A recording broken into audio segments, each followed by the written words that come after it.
good afternoon, everyone. Thank you for joining us in our webinar today, How to Get into Radiology Training Part 2. So the UKRST team is really happy that you could make it, and we hope that this talk will be useful for all of you. We are joined in this webinar by one of the founding members of UKRST, Dr. Abira Khan. She is also the team's chief organizer.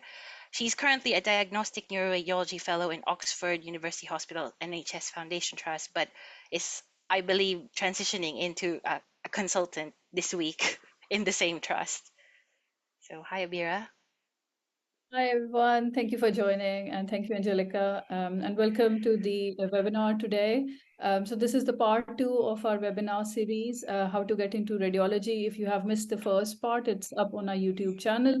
And as Angelica have said, I'm finishing my training next week, and I'm starting consultant post in Oxford, hopefully from September. Thank you, Thanks, Angelica. Abira. Thanks. So we also have with us UKRST's digital content lead, Dr. Dalia Idris, who is a GP specialty trainee transitioning to radiology in the Northwest England scheme. Hi, everyone. Thanks for joining the webinar today. I hope you all find it useful. Thanks, Angelica, for the intro. And then we have also one of our organization's social media managers. Her name is Dr. Numris Shaikh. She is also who is an FY2 from the West Midlands. Hi guys, thank you for joining. Thanks Angelica for introducing me. I hope this webinar is useful for you all. It was for me at least. Thanks, Numris. So, and I'm Angelica, but I'm one of the event coordinators of UKRST. I'm currently a radiology ST2 in Southend University Hospital. So essentially, our team will be moderating in the background while everything is going on. But before anything else, there's just a few housekeeping rules that we need to keep in mind during the webinar. So hopefully you see my screen. Obviously, questions will be entertained through the chat only. And as much as possible, let's keep the questions relevant to the webinar's topic. And please turn off your mic or keep them on mute during the webinar and turn off your video as well. For those who aren't part of our WhatsApp group yet, you can email ukrstteam@gmail.com. And the details needed would be, of course, your name, your email, and your phone number with the area code. But we'll keep posting the email anyway throughout the chat, right? So now I'm sure all of you are excited to hear our two amazing speakers who have just gone through applying for radiology training just recently and was successful not only at getting through but also at getting top ranks. So definitely they know what they're talking about, right?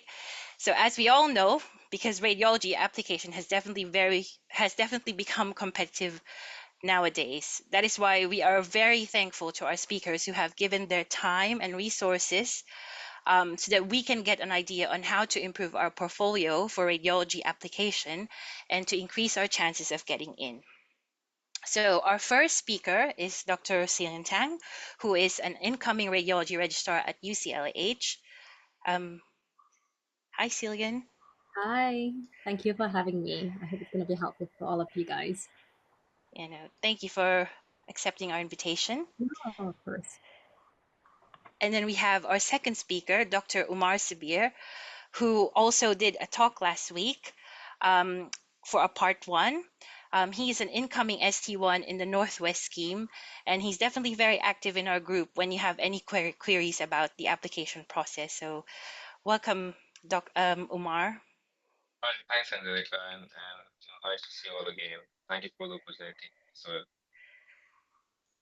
Yeah, so definitely, I know you guys are dying to hear what they're saying. Without any further ado, I'll hand over to Cillian so that she can go with her talk. Yeah, let me share my screen.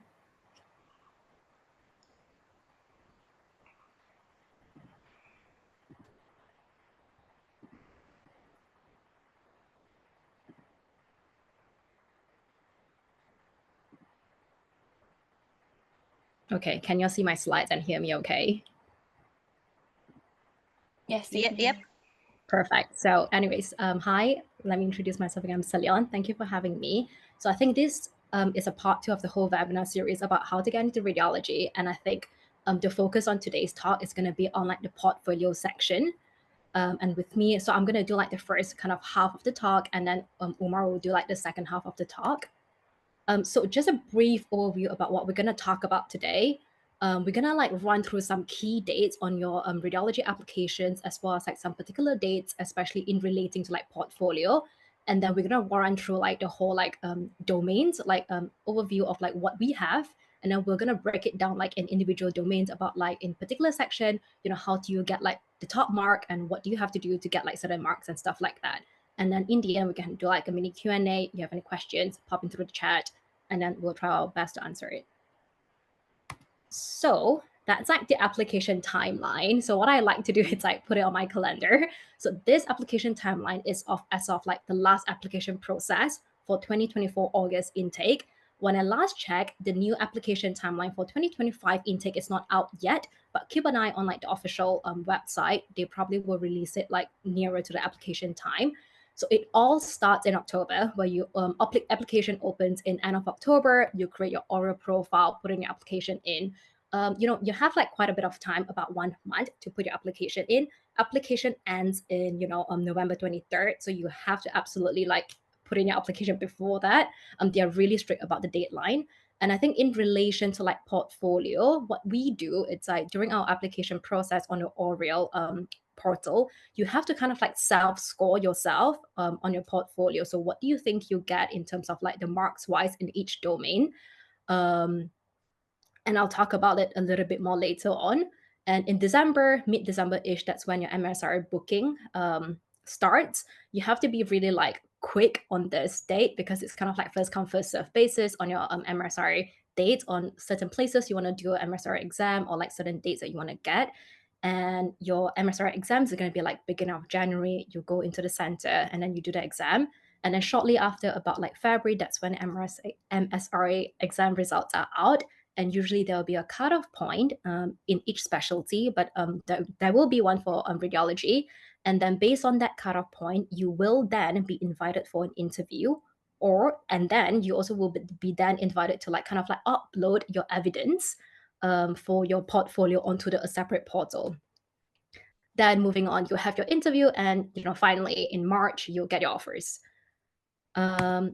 So what I wanted to like stress on this point is that, you know, when application ends in end of November, your self-assessment has to be accurate as of application timeline, and all of your achievement have to be completed by this date. Which means, say for example, you have an audit project that lines up in December, which is past the application timeline, that wouldn't be counted or wouldn't be included as part of your self-assessment or part of your portfolio scoring. And you'll be invited to upload the evidence if you meet MSRA threshold. So like not everyone will be invited to upload the evidence, but everyone will have to like self-score themselves during the application. So what I wanted to also focus on is that, you know, to get an interview invite, it's solely based on your MSRA score. Your portfolio has no kind of like portfolio score is not included as part of the interview as part of like to get an invite. But your total of MSRA score, your portfolio score, and your interview score, total of that will then help you to get an offer, which means your portfolio score does not impact your interview selection, but it helps in getting an offer. So in general, I think my top tip will be like start your portfolio preparation early, because like portfolio takes time. And you know, you have time. You still have like August, September, October, November, 4 months. You still have a lot of time, as long as I plan accordingly. Focus on areas that will maximize your marks with like less effort. And we'll go through that with each domain after this. And you know, if you're thinking about applying now and you're stressed about like, oh no, I haven't done anything for my portfolio, it's okay. You still have time. There's still a lot of domains that you can get marks really easily. And I think one important thing is also like to collect your evidence as you go along. That will make your life so much easier by the time that you have to upload your evidence. So for example, you have done like an audit recently, remember to like get like the certificate on the relevant documentation. It would be very annoying. by the time that you have to upload evidence and you don't have the appropriate documents to upload, and that wouldn't count for anything, and that's what you want to avoid. For your kind of like documentation, certification, and stuff like that, outline as much details as possible with like the official, application process where they say like, what you have to do. Just outline as much as you can, as many information as you can as well on your certs. And I think last tip would be like on any kind of certificate, certs, or like any letters that you get from your consultants, make sure you have your name, your role, what you have done, when did you do it, your date, as well as like, your signature of your consultant or any like, head of department, for example, their names, their role, for example. Now, moving on, that's just an overview of like the domains that we have for our portfolio. There's a total of 7 domains, and each domain has like carries a certain number of marks. So as you can see here, a total of 45 marks in the whole of portfolio assessment, and the portfolio itself, it's a total of 20% towards your overall score for you to get a training program number. Then moving on to domain number 1, which is like your commitment to your specialty. So now personally, I think this is like the easiest way to get like the maximum number of marks. And with time, with planning, you can definitely do it. So let's break it down. I took like this screenshot from the official website for application process, and you can like refer to that. Maybe I'll put the link on the chat later. So this bit, if we look at the top score, it's like 10 score, which is a lot, 10 out of 45, and it's really easy to get. So let's break it down. It says like to get a top score, you need multiple significant exposure. So what does it mean by significant exposure? They have outlined it on the document, which means that it needs to be at least 3 days in a radiology department. So it can be done to like taster week, observation placement, or if you have done like an elective or like student kind of like selected component back in medical school, that can be used as well.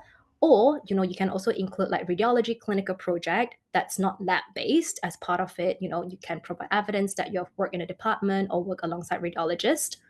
That's totally fine. Key thing is each kind of like exposure needs to be at least 3 days. And you should outline that and like make it clear on any documentation that it's that case.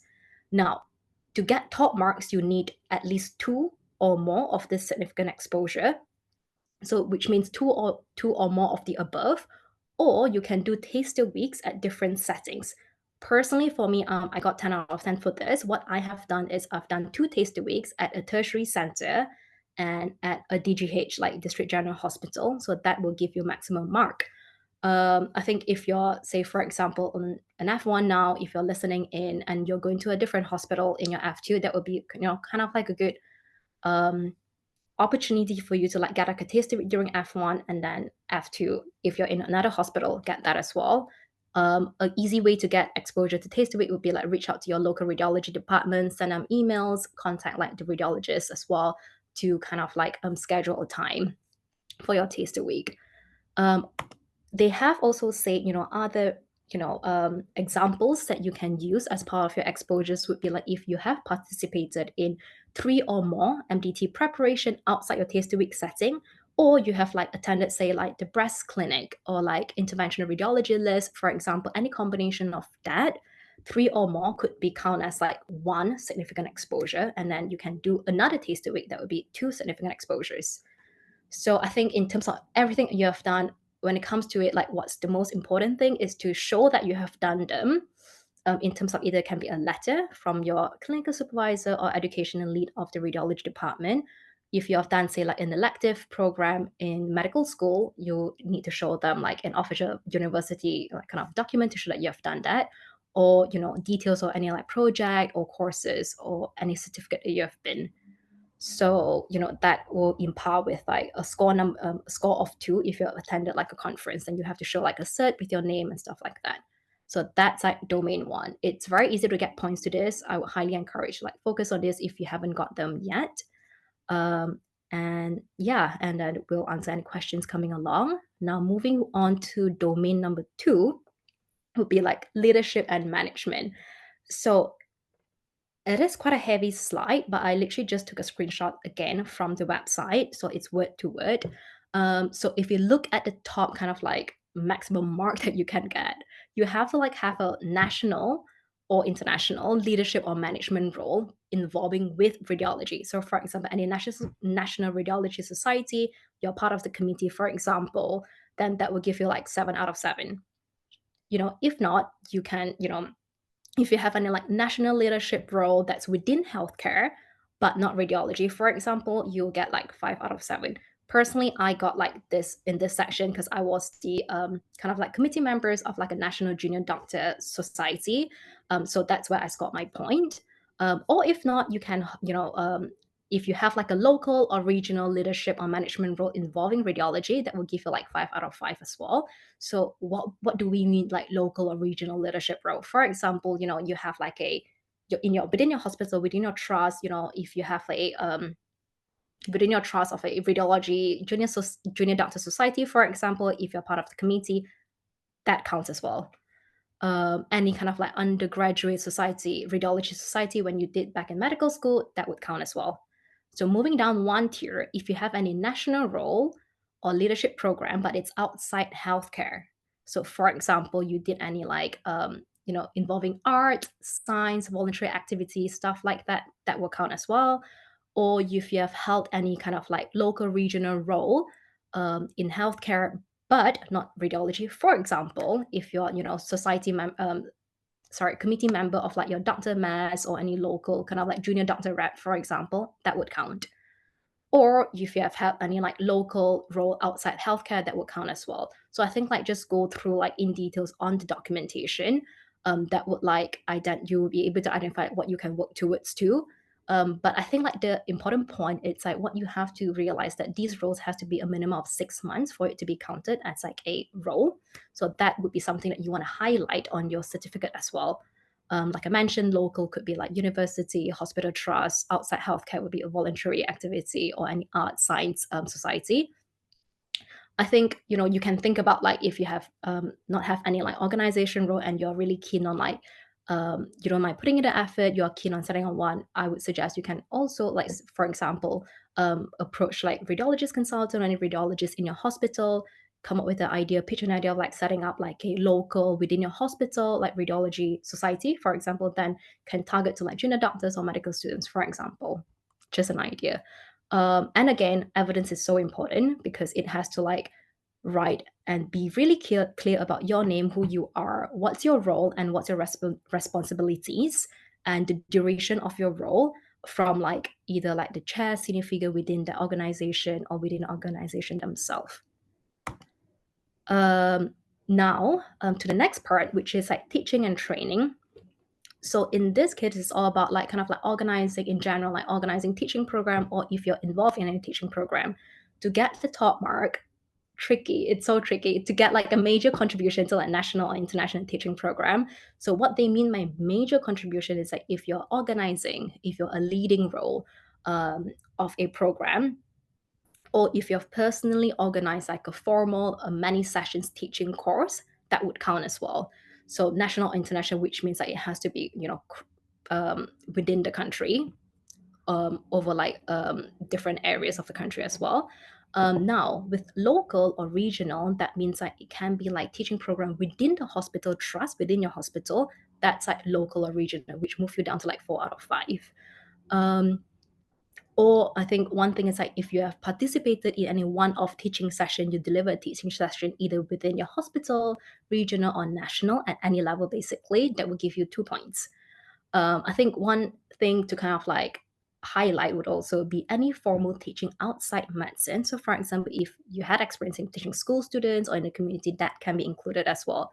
One thing is that the program has to be at least 3 months, or yeah, at least 3 months in total for it to be counted as a program.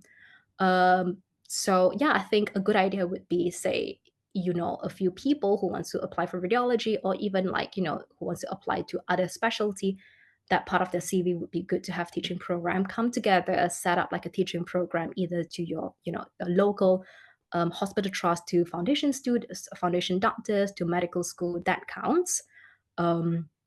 Yeah, so I think work together, split it up, make sure that it's like at least 3 months, plan the timeline. You have time from now till November for 3 months, so that's totally doable. And in terms of like evidence, so get like a supervisor, get like, you can even reach out to your kind of education center or foundation education lead in your hospital for them to endorse your teaching, pitch an idea to them, say, that's what I'm thinking. This is our plan. We want to do it. Like, can you provide us with a set after if we do it, for example? And I think one important thing also, like, to get feedback, it's always good to get feedback on every teaching sessions. That's how you improve, and that can be part of your evidence as well. I think within the documents, what you have to say is like, what's your role, what you have done, what you have delivered, what's the kind of like teaching sessions about, how long has it been, you have, and also say like, you have received feedback, for example, and then get someone to endorse your teaching program. Or you can, if there's a established teaching program already, that's something that you can join as well. Personally, what I have done, it's me and a few friends came together. We found like a consultant to endorse our teaching program. We delivered like a national teaching program for about 5 months. So that's how I got this marks in this particular domain. Yeah, I think that's all from me. And the next kind of like domain 4 to domain 7 will be delivered by Umar, and I'll pass it to him. Thank you.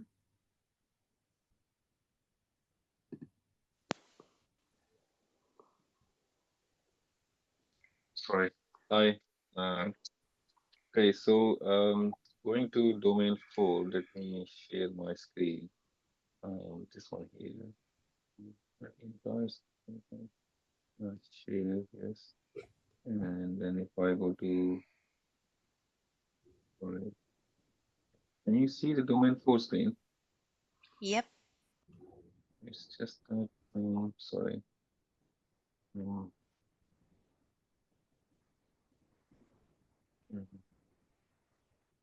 Okay, I just need to unshare this for a moment, please.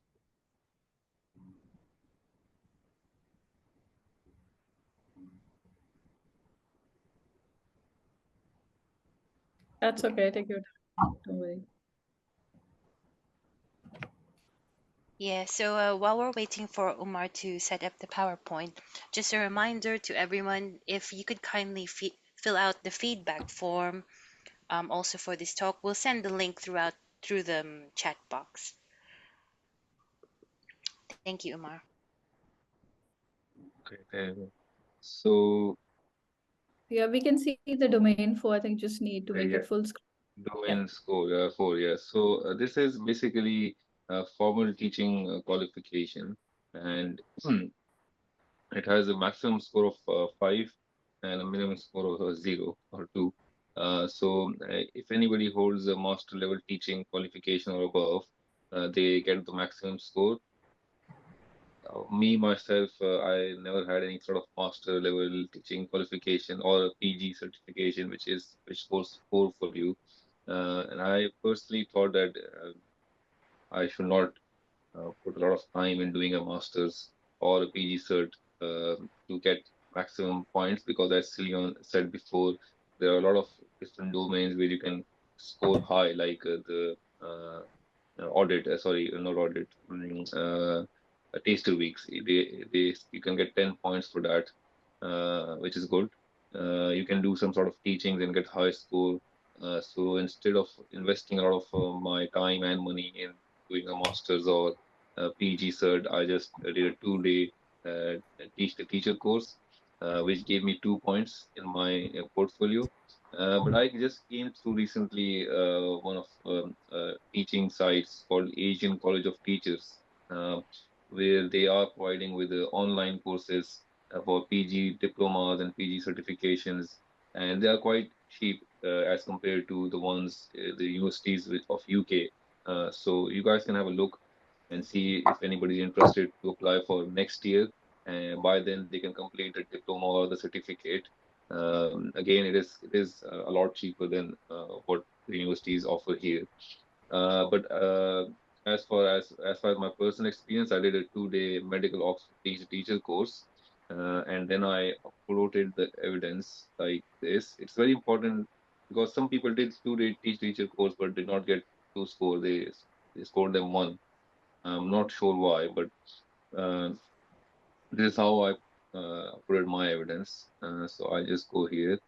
So I said, so when you get the interview call and you have to upload your evidence, they give you a portal where you have to go and uh, upload your self-assessed scoring sheet and provide them with evidence. So you have to put a tag for the domain which is already in there. You have to put evidence title. I said evidence of 2-day teach the teacher course. File name evidence of formal teaching qualification. Because when one day when you will be doing this, you will have all these questions. Oh, what to write here? What to do here? How should I upload my evidence? If I go to view here, so what I do is I did Oh, learn this sorry from to one cut of the you. radio. Sorry. Are you Yes. trying to share your AT screen? Because I can only see your presentation at the moment. Oh, sorry. That's okay. Maybe it's another tab, so. Oh, yeah. Let me.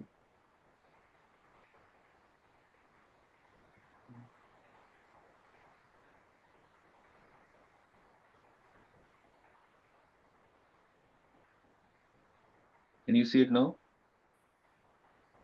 Yeah, can see it. Let me just go back. So yeah, this is where they ask you to upload the evidence.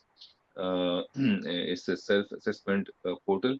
Once you cut off the MSRA score and everything, then they give you a link to this. You have to create your login, and then you have to start uploading your evidence, which you marked during the process of application on self-assessment. Uh, they have domain tags like commitment to specialty, leadership and management, teaching and training, formal teaching qualifications, audit and quality improvement projects, academic achievements, prize and awards. So all of those things which are on the application self-assessment, uh, they give a domain tag for that on this portal, and then you have to title your evidence. You have to put the file name, and then you have to upload that on the portal for them to review this. So it is very important for us to make sure that it is as simple as possible, and it is. Some people think that putting a lot of things in one domain would like and letting the person who is going to review this sort out what they should be scored, and that is not good. So you should just choose one thing. If you think you did a 2-day teacher course and it will give you 2 points, just do that. uh, if you did some regional teaching, some local teaching, you don't put regional teaching and local teaching both in that teaching domain. Just put the one which you think will give you a high score, and then sit tight. Don't put everything. Make it complex for them. To like sometimes people think they will put everything in, and then the reviewer will see and decide if they get 3 score or 4 score. So I just did a 2-day teach the teacher course for formal teaching qualification. So I just put that, but I always put a cover letter with my evidence. I hope you guys can see this here. So I always write a cover letter before I put the certificate. So this one was evidence of formal teaching qualification. Then I write I have attached my evidence. I completed 2-day Oxford Medical Teach the Teacher course for doctors in November 21, and this is what I learned from that. Uh, you can definitely use ChatGPT to create this. Uh, just to make sure that uh, uh, this reflects your learning in the medical Oxford 2-day teach the teacher course. So this is one thing, and then I go to attach my certificate, which is this one. This is to certify Omar Sabir has completed Oxford Medical 2-day. So it's very important for them to write 2-day teach teacher course. Some people just throw, some organizations just write teach the teacher course, and then few of my colleagues got 1 point for that. So if you want to create a PDF like this, there's a site called I Love PDF. You can use that site, and it merges PDF, and it does everything for you. It's very easy to make a PDF like this. So this is what I did for formal teaching qualification. If you guys have masters, if you guys have other sorts of PG certificates or PG diplomas, well and good. You can score high on this um, domain as well. Again, keep looking into things that you can do, like this Asian College of Teachers. providing with educational PG certs and PG diplomas. So if you're someone who's applying next year, then you can do this online course, which will definitely boost your score. Some people also ask that if I do this, what will happen? Because next year they may remove PJ certification score, or maybe they remove all of this domain. I think it doesn't matter because once they change, it changes for everyone. Like just doesn't change for me; it changes for all of you guys. So everyone who had done multiple things, keeping in mind the portfolio assessment for this year, and for instance, they change it, and then it is changed for everyone. So everyone will now have to do different things. So it's back to zero. Then you are competing with everyone who is on point zero mostly.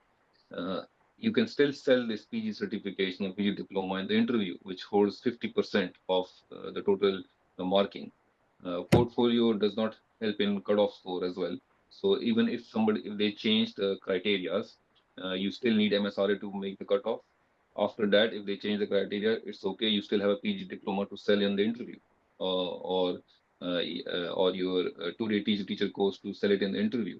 So don't worry about them changing any sort of self-assessment criteria, because it changes for everyone, and you still have a very good chance to get in if you have done.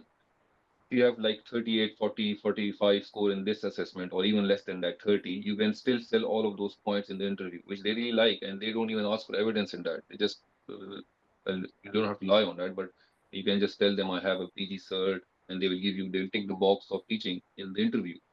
And people do score, a lot of people score 60 out of 60 in interviews, and they surpass the people who have scored 45 out of 45 in portfolio, whereas their score was 20, 25, or 30. So just to keep that in mind and not to worry if any sort of criteria are changed. Then we have domain 5, which is audit and QIPs. Again, this is a portfolio which has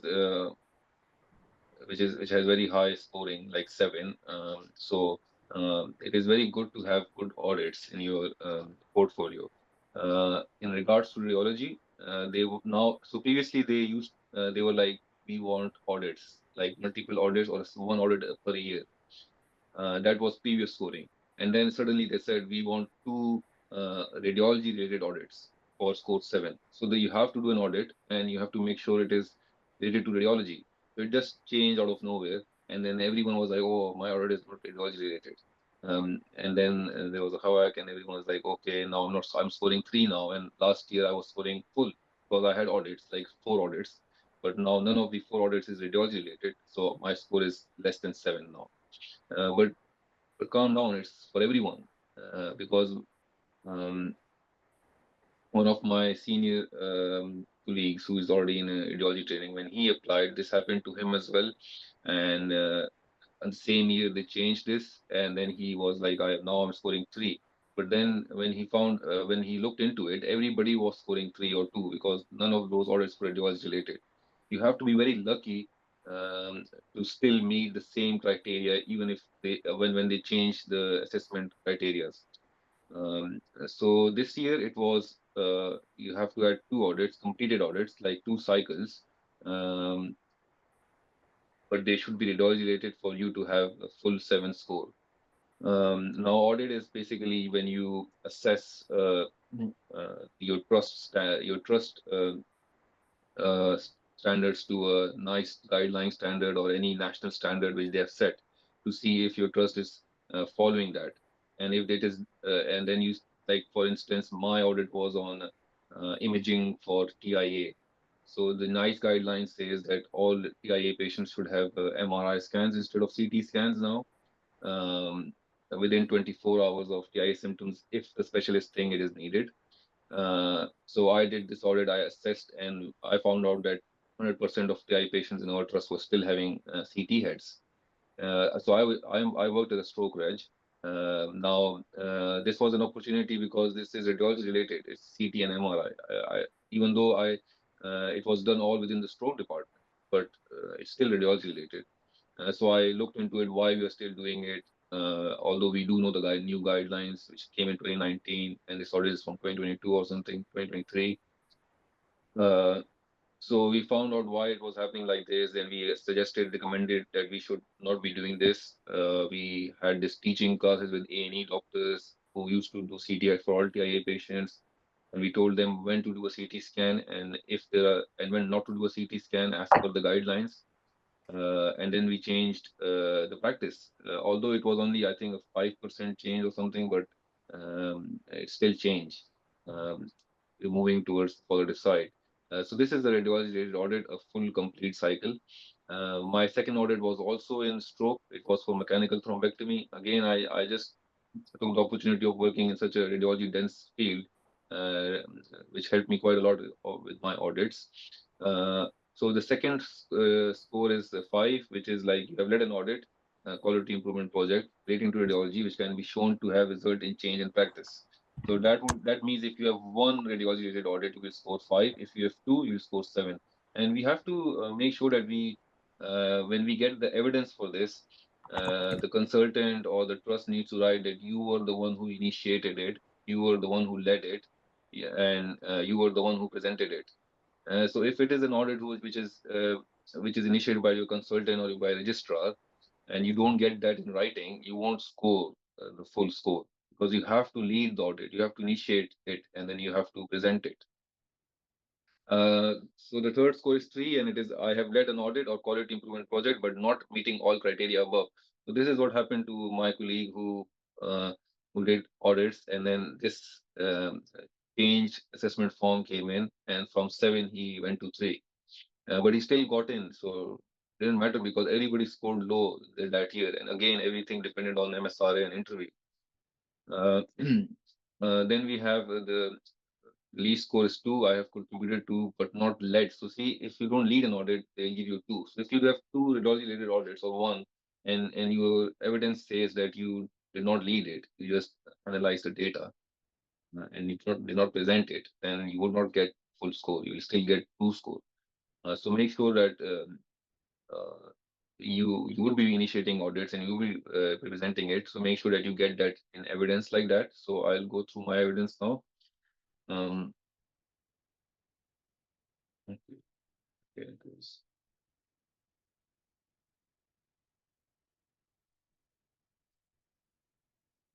Okay, so this is my audit evidence of radiology related QIPs, evidence of quality improvement projects. If I open this, then again, my cover letter, I just don't want to make a mess. So I evidence summary for quality QIPs. I've attached evidence of 2 radiology related quality improvement projects. I do not write, I have attached evidence of QIPs. I write radiology related QIPs just to make sure that they know it.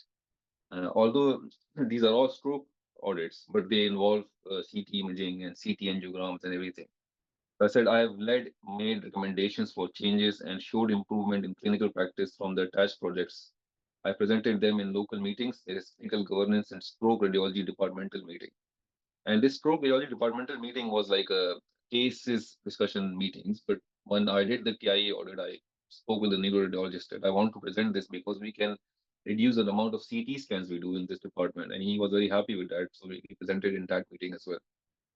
So then I write my first audit name, location, my role, identified the problem, led and designed the QIP, implemented change, and re-audited.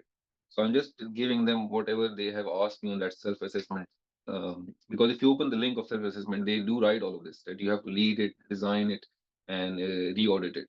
So my closed loop was number 2022 and presented in stroke radiology departmental meeting. Then my second audit is imaging for suspected TIA. Again, the location, my role. I'm um, I'm just telling them this is my role. This is what I did. I identified the problem, yes, and I led it and I designed it. Then closed loop, and then presented neuroscience clinical governance meeting. Yeah. So now they don't just take my word on my cover letter, isn't it? I have to provide evidence. So this is my hospital letterhead, my consultant's name and everything, their details, and when this letter was dated. So this problem was that, oh, you have to get the letter dated before the end of application. No, that is nonsense. You don't. You have to do the audit before that. Yeah, the letter can come even after that. So my our end of application was December, I think. This letter is from February. It doesn't matter because the audit date is written in so it says to whom it may concern. This is letter to confirm Omar Saab played a leading role. So this very important word, leading role in initiating. So I did the initiation, design and implementation of sustainable change via the following quality improvement project. So if your consultant write this, so this is a letter from my consultant. Now I'm not writing this. This is him writing this uh, with a letterhead from the hospital. This has to be like this because it's very fairly simple, isn't it? Then for them to read and for them to give you score. So again, it's to confirm my role, Umar Sabir's role in leading, role in initiating, designing, and implementing sustainable change via the following quality improvement project. And they write the name. The project was undertaken during his time as a senior clinical fellow. The second cycle of the QIP was completed in November 2022. Two full audit cycles were completed, demonstrating improvement in required imaging done for patients who were appropriate candidates for mechanical thrombectomy. The completed results of both cycles were presented locally at the stroke radiology departmental meeting. Please do not hesitate to contact me. Yeah? And then you have a hospital stamp, and this is how you get full score for your audit. One letter, and that's it. And then I attach this certification. This is from the hospital. It doesn't say all that. Data collection, analysis, and presentation. And that is what I was like, it doesn't say all that what they want because people do not get scored if they really don't write it, they led it and they initiated it and all of that. So that's why I got a letter from my consultant as well. And then I attached my slides from that audit. Again, this is all done through I Love PDF site. Very easy to use. You can get everything in one PDF. And then this is my slides from that audit, which I attached for them to go through if they want to. And that's it. Yeah. So similarly, for the second audit, same thing, same letter with same wordings, uh, and then my slides. That's it. So this is how this was done by myself. Uh, yeah. Okay. So this is the second audit, suspected TIA. So I put the letter first, this one, and then I put my slides, and that's it. And I got 10 score. Sorry, it was a 7 score, I think. Yeah, for that. Let me go back to this. Yeah. So this is how I did the two audits. Both were stroke-related audits, but they had CT and MRIs in them, so they are radiology-related audits. And then I made sure that I write that in my cover letter that these two are radiology-related audits. And both have the word imaging in them. And I made sure that I got the letter which said that I played a leading role in initiating it, in designing it, in presenting it, and implementing it, and then showing sustainable change from my consultants who are happy to give me these letters. And again, and if you see this on this, this is taken again from the self-assessment site, the official site. And it says you have to leading an audit improvement would usually include a major role in conception. Conception means like initiating it, data collection, analysis, and presentation. So all of these four things should be done by you to get the full scope. Now, the second thing is in this domain is that you think like if you have to do radiology audit, you have to go to the radiology department. No, that's incorrect. I did not go to any radiology department to do the radiology audits. If if you work in A&E, if you work in nephrology, rheumatology, you guys can still do radiology audits because radiology is everywhere. Every department needs scans and imaging. You just need to make sure that whatever department you're working in, you are aware of the guidelines, which NICE guidelines or RCP guidelines for any sort of imaging that is being done in that department. Like in my stroke, we get TIA guidelines, mechanical thrombectomy guidelines. So these are standards, and then you can always work around it. Now, for instance, in respiratory, they say you have to do 6-week follow-up X-ray. That again would be an audit. A lot of people do CTPA audits. Uh, in rheumatology, you can also do some rheumatoid arthritis. You have to do X-rays and everything. So you can speak with the consultant and then do once that sort of an audit. Other than that, you can also go to RCR Audit Live, which has a lot of audit ideas, also given standards as well. So you don't have to think about a standard. It just says that is the standard, and you can do an audit in your department to see if that is being achieved. I would suggest doing RCR Audit Live if you have a taster week upcoming. So you can go and go to the RCR Audit Live site and then get a couple of standards for the audit. And then when you start the taster week, you can speak to the consultant and say that which one do you think we are behind on, so I can work on one of these standards from the RCR Audit Live. And then you can do that audit while you do the taster week, or continue doing it even after the taster week. So this is an easy way to get radiology audit as well. Again, I think these things need a bit of time. You cannot just go to the hospital and get an audit done. You have to give it a little bit of time every day, and it will then happen. You will achieve the goal in the end. Um, so this is how you can do the audits, and this is how you present your evidence for the audit. Presenting the evidence and uploading it in a very simple way is very important to get the full score. Moving on, domain six is academic achievements. Again, a difficult domain for me, but you guys maybe have degrees, research degrees. So if you have held a postgraduate research degree, it's very important for it to be a research degree, like in PhD, MD, you will score 5.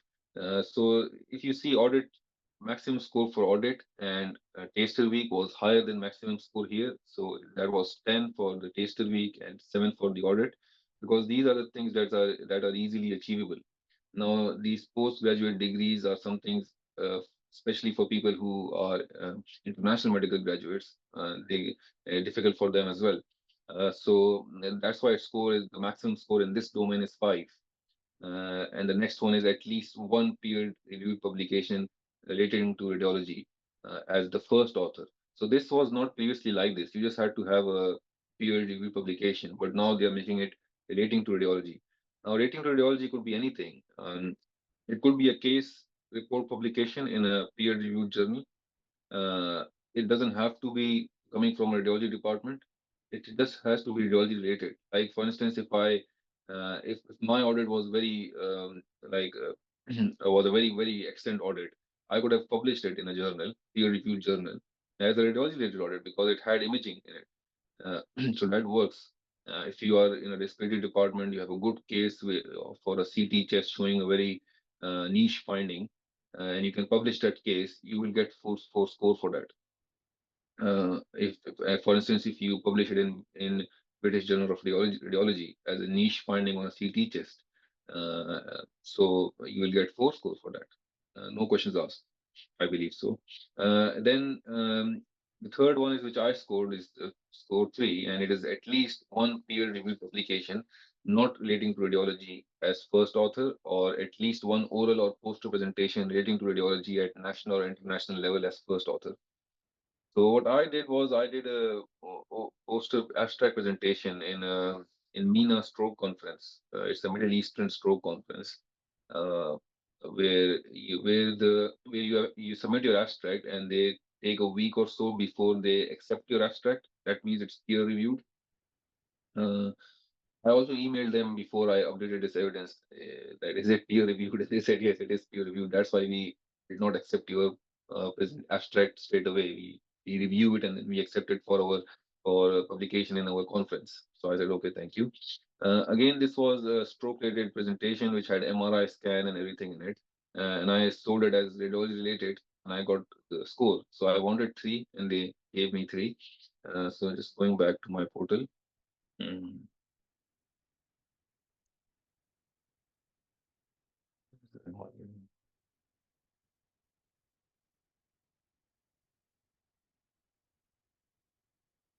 So academic achievements, yeah. So I don't have PhD or masters or anything like that. I did 2 oral presentation. One I did was one I did was when I attended the last year when I didn't get through with this radiology training. I attended the East of England Imaging Academy course, interview course, and they had this poster presentation. So I put poster in there as well. Again, stroke related poster, but with imaging. So evidence of international/national rated poster presentation. I've attached evidence for certificates and posters for, sorry, attach evidence. Oh, this is some, I think, typing error there. For two poster presentations for which I was first author. So the title, I write the title of that poster presentation. The poster was present, and then I write the poster presented was peer reviewed prior to acceptance for presentation. Presented at 8th Middle East and North African Stroke Conference at Abu Dhabi, 21st to 23rd of October, 2022. And then summary, I discussed the importance of identifying cerebral venous sinus thrombosis, the cause of stroke in young pregnant women, the significance of MRI brain as first choice of imaging in pregnancy, and timely discussion with interventional neuroradiologists for consideration of endovascular treatment. This is all radiology, isn't it? Again, this is not coming from a radiology department. It's coming from a stroke department. Now, if you are in respiratory or nephrology or anything, and you can present anything which has imaging in it, you can score 3 for that. And this is the certificate of that. And then in the next page, I put my certificate, Muhammad Sabir, abstract presenter, and then I put my poster, abstract. And then I got the 3 score. So straightforward. Just you have to make sure that you write what they want to see, and you're good to go. Uh, and then the second score is at least 2 point you get if you have at least one peer-reviewed publication, not as first author, or at least one oral presentation at national or international as first author, which is not related to radiology. So my presentation was related to radiology. Uh, I was 100% sure it is related to radiology. And I was the first author. So two things are needed to score 3. My score. First thing is that you are the first author, and the second thing is that it needs to be radiology related at a national or international level. For then you will get the 3 score.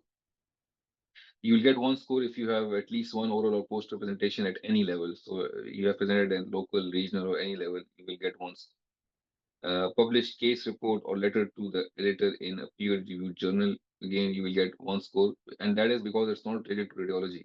If it is related to radiology in a BGR, a British Journal of Radiology, peer-reviewed, so you will get 4 scores for that. Recently, we had someone asked this, and then somebody replied to them that they got 4 score for a case report publication related to radiology. So you have to keep that in mind, because if somebody who has a case report relating to radiology and is published in BJR, I think they should definitely score more than me for just doing a abstract or poster presentation in a international conference. So that is domain 6. You can read these other things online or from the link. But I think I've covered how you present it, what you have to say, and what you have to do. So you have to be the first author for the poster presentation, and it has to be radiology related for score 3. Above anything above that is quite straightforward. You don't have a PhD, you don't have it. That's it. Uh, Now, domain 7, prize and awards. My score was score 6. It's again a really good score in this one. So, prize awarded by recognized radiology institutions slash specialist society, or at national or international level meetings, or distinction award of final year primary medical qualification. So uh, this is something which is not like this is they are not asking just for radiology awards here. So if you have like a national or international abstract presentation which won a first prize, you can score 6 for that. It clearly says that prize awarded by a recognized radiology institution, or national international level meetings, or distinction award of final year primary medical qualification, and it has to be only final year primary medical qualification. A lot of people, international medical graduates, are they tell us that their university doesn't give any sorts of distinctions like that.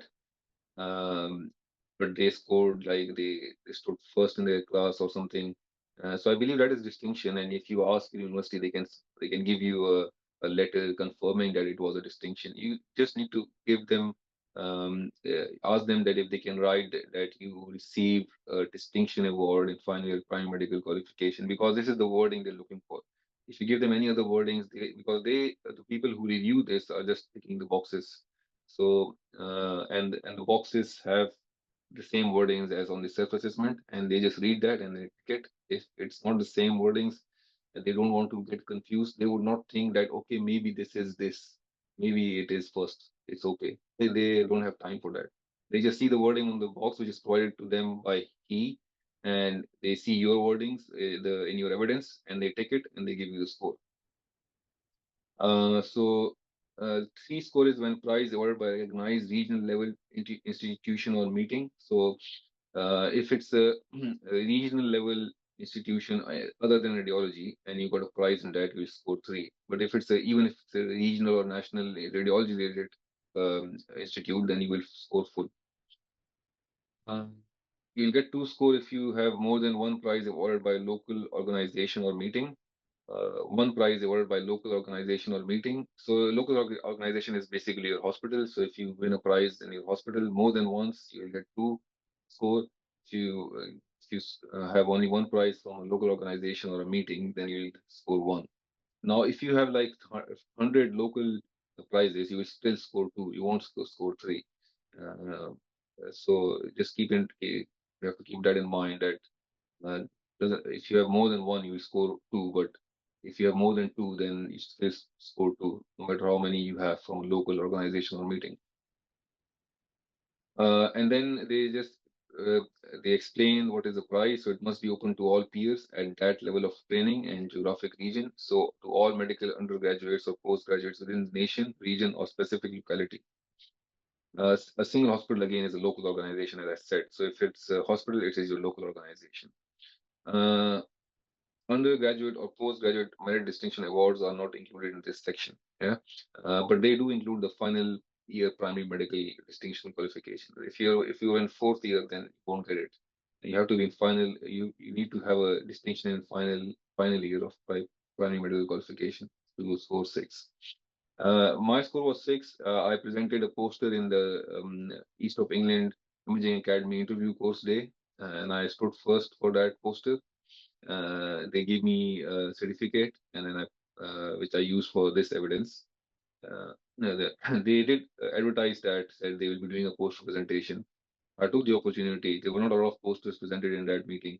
A very easy win for me. But I think looking out for things that are happening around you and taking out time to apply for it is also hard work. You can have there are a lot of radiology societies who does conferences every year. You can post in that. Again, it does not have to be coming from a radiology department. If you have imaging in it, if you think these imaging findings are very rare, very niche, very interesting, you can put them in the radiology societies as well, like Society of Gastroenterology and Neuroradiology. Any society, there are multiple societies, and you can put your posters or abstracts in that, and they always have awards for those whose posters are very interesting. So you can do that. You can submit your abstracts in conferences. There's a chance for you to win the prize, and you can look for these academies interview courses as well. They do poster competitions every year, so you can put a poster there to score 6. Sorry, dodge related. Um, Again, you have to make sure that you keep an eye out for these conferences and everything, so you can make that 6 score. Or if you have a distinction in your final year, you are all sorted. Just make sure that you get a letter from your university saying that it was final year primary qualification distinction, not an overall distinction or anything, or not in just one subject as well. So if you have a distinction in one subject, it doesn't matter. You have to be, it has to be in the score of final year. A lot of people can have distinction the same year, but you just need your letter saying that. So uh, this is my domain 7 prize and awards. Yeah. So evidence title, prize awarded by recognized radiology institute. That's the East of England Imaging Academy. Evidence of first prize poster presentation. Yeah. And sorry, sorry.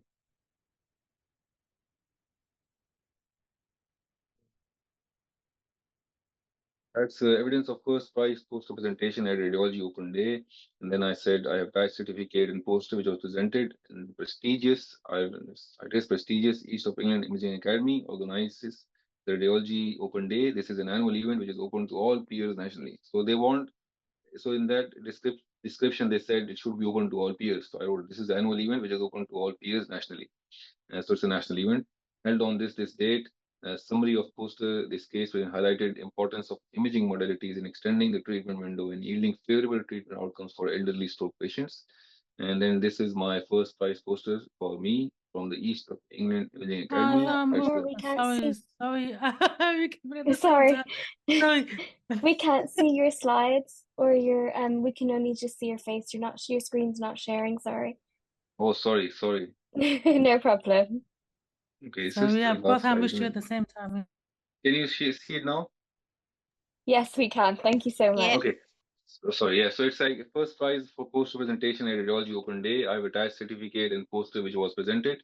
The prestigious East of England, England Imaging Academy organizes the Radiology Open Day. This is annual event which is open to all peers nationally. I have to write this because that's description to score the full score. Yeah, it has to be open to all peers nationally. And then when it was held, and summary of the poster, and then the certificate they provided me with. So it says East of England Imaging Academy. First prize to Masabe, I certified was presented poster and won first prize at Radiology Open Day and interview course held on 24th November 2022. And then I put my poster. So using, again, this is something I don't want to go into, isn't it? It's quite, anyway, so this is the poster. And then again, I used I Love PDF to put my cover letter first, then my certificate, and my poster. And then I got the full score 6. When I got my feedback from the reviewer, they said that they have no problems in my evidence, and they scored me the same as I scored myself, and no problems at all. Quite straightforward. I did not get any problems. I did not have to raise any concerns that, oh, I did not score me like this or that, because I think I put it very simply in one PDF, every domain, one PDF with 1 or 3 pages. First, my cover letter, my certificate, and then anything else like slides or just my cover letter or my certificate. Thank you. If you guys have any questions, we are happy to take them. Just want to say thank you so much, both of you, for the insightful and fantastic presentations today. We're so grateful for your time and the effort you've put into doing these presentations. I think there's just some. We're just going to Q&As now. I think there haven't been many questions, but if anyone's got questions, please pop them into the chat box. I'll just go through some questions, if that's okay, and either if you can answer them. One of them is there a time duration during which 2 taster weeks need to be done? Like they should be within a few years, or can they be done anytime? One of us has answered that it's 10 years, which I think is right. What do you think, Cillian, Omar? I mean, I think probably sounds reasonable, 10 years. It didn't specify on like the requirements of how long it has to be. So I think it should be okay. No, yeah, that's fine. Thank you. There's this question that's just popped in. So we'll get a distinction in one particular subject in final year. PMQ count for the highest score. For example, I was awarded a gold medal for getting a highest mark in obstetrics and gynae in class. Will that be counted? I think undergraduate distinctions don't count anymore, but not too sure. I'm not too sure because I think like they did have a wording on the documents that say it has to be like as part of your final degree, and it cannot be like just one subject. I think they specifically say like undergraduate or postgraduate awards are not included. So I think it has to be like you get distinction as part of your whole medical degree. Yes, yeah, I think, but unless it's a boys, I think if no, I don't think so. Yeah, so undergraduate or postgraduate merit distinctions awards are not included in this section for domain 7. So that's right. Okay. And another question would be, do you know of any formal teaching qualifications that are exclusively online or enough to score 2 points in domain 4? Yeah, I know you guys touched on some of the courses that they can take. Like I think Umar mentioned the Future Learn, but are there any other ones you'd recommend or highlight? Yeah, that's fair. There was one about a PG cert. I can't seem to find it anymore.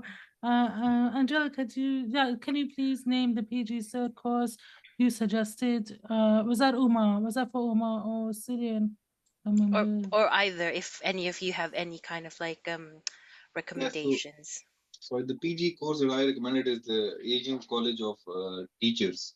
They're doing PG diplomas in education, which is all online, is very cheap as compared to UK courses, and it's done all online. So you can have a look into that, because the UK courses like Warwickshire University and all of the university are charging around 3,000 to 4,000 quids for a 6-month PG cert course. I personally do not think that is a good investment, but if you have time and the resources and you want to score high in that domain, then of course go ahead, do it. What I did personally, as I showed, was a 2-day medical Oxford Teach the Teacher course. Uh, No, thank you, Uma. Just one. I think. Sorry, my screen froze for a second. Um, Angelica, if you can see, I'm so sorry. yeah, You can see no, any question. yeah. So there's this one question in the chat saying if I have attended 3 radiology conferences, does it give me 1 point or 3 for each? I personally think you only get 1 point because it does count in the descriptor. You attended conferences, you get 1 point. I don't think it's accumulative. Yeah, so I think that answered the question. And I think that's a question about I got a prize in my final year for an overall distinction in my final exam. Where does this lie? I think that probably would lie into like you get distinction on your primary qualification if you can get some sort of evidence that says that. I think that should work. Yeah, what do you think? Yeah, I think I I think agree, you yeah. get 7 score. If you get the evidence saying that you have distinction as part of your final medical Yeah. qualification, you get 7 score. That's it clearly mentions that. Yes. Yeah, I think so. There's another someone. question here. Oh, sorry. No, go for it. Sorry, there's just another question here. If we get second or third prize for radiology related poster case, will that get us full points? Oh, interesting. I think you should because a prize is yeah, still a prize, a no matter prize your is still method. a prize is still a prize, and if you're the first author for that, oh sorry, is it a case report or just a poster? But yeah, I agree with Cillian. It should. Yeah. It says poster / case, so I think that should get you Yeah. full points because it doesn't specify the rank in the on the website. It just says radiology related prize. So Yeah, I think it should be fine. Doesn't matter if you get second or third. I think someone asked, like, this year my portfolio scores will only be 17. Should I apply for radiology this year or should I wait till next year? Personally, I think like definitely apply this year because again, remember, like it is 30%, but you have to get through the MSRA score to be invited to even upload your evidence and go through like interview process. You can absolutely score amazing. So you get 45 out of 45 in portfolio, but if you do not meet the threshold for MSRA, like it wouldn't account for anything. So I think definitely apply still, get through MSRA. Personally, I think like that's probably is the hardest to get past that threshold because it's insanely competitive each year. So work on that portfolio. I would say like from now till application deadline, if you have time, you know which part you want to work on, which one to focus on to get like high marks. Focus on that and then focus on MSRA. So I think, yeah. Anyways, definitely apply. And then for the next few months, whichever part that you think that amount of time you can get a lot of marks, then focus on that. Hope that answer your questions. Yeah, and just to add to that, Umar, if you watch the webinar part 1 that's uploaded on the YouTube channel of UKRST, Umar gave a good example of how different combinations of your MSRA score, your portfolio, or your interview can actually like give you an idea on what your chances are of getting in. But like what Cillian said, like even if you feel like your score isn't on the portfolio isn't that great, remember it's not just the portfolio that they're grading on. And actually, a lot of people need to work on the MSRA more so that they can just get into the point where the portfolio and interview come into play, if that makes sense. So have a watch of the part one that's on the YouTube channel so that you can have an idea of how it can affect your chances as well. Because Umar breaks that down really nicely. Oh, thank you, Angelica. Should we? I think should we wrap things up at this point and just if anyone has any more questions, you can ask it in the WhatsApp group. If just I know you're very keen to log off and get on with your day now. So what do you think? Should we wrap things up? Yeah, I know there are still a couple. Sorry. No, sorry, I was just going to say Oh. I will drop the information for the WhatsApp group as well in the chat box again, just so if anyone has any more questions that weren't covered during the teaching. Yeah, there are some questions here, but because we're also running out of time, but yeah, just put them in the WhatsApp group. And if you're not a member of the WhatsApp group, Dahlia will put the details on the chat box how you can join. And again, please don't forget to fill out the feedback form for our lovely speakers. They definitely took the time to prepare for this talk, and as we can see, they definitely know what they're talking about. So thank you so much to Cillian and Umar for gracing us with your expertise. Thank you. Thanks. Thank you. Have a nice day. Thank you very much, everyone. Thank you. Thank you so much. Bye.